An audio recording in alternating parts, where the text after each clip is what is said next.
The big question of this year: is Google Pixel is better than a Nexus? Out of the two phones recently announced by Google, we are far more taken with the Pixel. The Pixel Extra Large looks great, but it's nice to see a no-compromise Android handset with a smaller display. Whereas last year we saw the Nexus 5X taking a clear mid-range position, the 5-inch screen-toting Pixel takes pretty much all the high-end components from the XL and simply offers them in a smaller body. With most flagships now coming in at 5.2 to 5.5 inches, it's refreshing to see Google and HTC take this approach. They could have switched out the internals for lower-cost option and sold this as a cheaper alternative, but it's taken the iPhone 7 route, and that's great. Built in partnership with HTC, the Pixel certainly has a whiff of the HTC One A9 about it. It's rounded, with a flat back, and it is built from a mixture of metal and glass accents. It's nice, but it's not gorgeous. There's no wow factor, it's just a phone. It comes in 3 colors, each of which has a stupid name. There's very silver, quite black, and really blue. There's a joke there somewhere, but to us it just sounds childish. The smaller size makes it comfortable to hold though, and it's about the same size as an iPhone 7 even though it houses a bigger screen. If you want an Android phone you can comfortably use in one hand, this could be it. Like the Pixel Extra Large, the Pixel packs Qualcomm's latest Snapdragon 821 along with 4GB RAM and either 32GB or 128GB internal storage. The 821 is a new beast, and as such we not sure on its general performance, but in our short time with the phone it seemed fast and responsive. Unlike the Pixel Extra Large though, the Pixel only has a 1080 pixels display rather than a quad high definition one. We say only higher res does make things better as with virtual reality, so it seems weird Google is making huge deal out of its new Daydream virtual reality headset and not putting a Quad HD display on this. Aside a Model 6P, Nexus phones have struggled when it comes to photography. So has the name change also signaled the start of a better era of cameras? One first impression, yes, but I don't think this is going to match the Samsung Galaxy S7 or iPhone 7 when it comes to picture quality.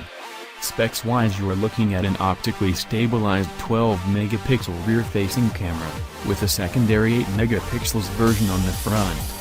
We only spent a short time with the phone, but focusing was fast and image quality seemed fine.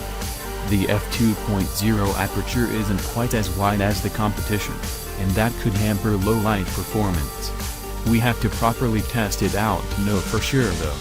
And new high dynamic range mode oversamples photos to try and make them look better, while Google claims the shutter speed is the fastest on the market. Google says the Pixel scored 89 on DxOMark's camera test, meaning it's apparently the best smartphone camera yet. As with any benchmark, we'd say take these scores with an absolutely huge grain of salt. DxOMark seems to think Sony phones have good cameras, and they really don't. Our only concern with the specs on offer here is the battery. At 2770 mAh it feels a bit on the small side. That is slightly up on the Nexus 5X from last year, so hopefully it will make it through the day. There's a USB-C port on the bottom that supports fast charging too, with Google claiming you'll get 7 hours of use with a 15-minute charge.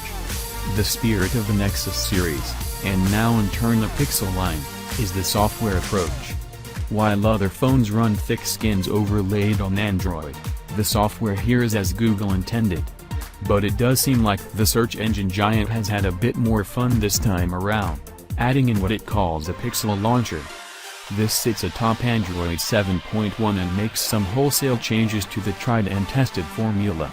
Gone is the iconic search bar on your home screen, replaced by a pill-shaped widget, and getting at your apps now require a swipe up from the bottom of the display.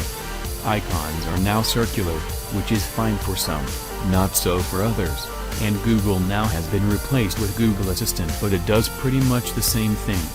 Assistant was a big talking point at the event, and in some ways Google seems to be making a bigger deal out of it than the phone itself. Holding down the menu button lets you can search for pictures, places and things, and it seems very accurate.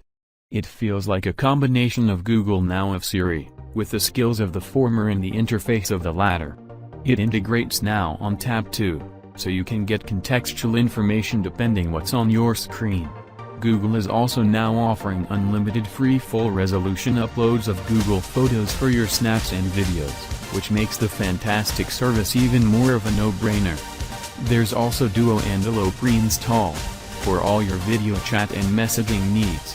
As with any phone direct from Google, you'll be first in line for software updates. Slightly dull design aside, there's a lot to like about the Pixel phone. Especially if you've been after a powerful, no-compromise Android phone that is manageable in one hand. There's still a lot we don't know.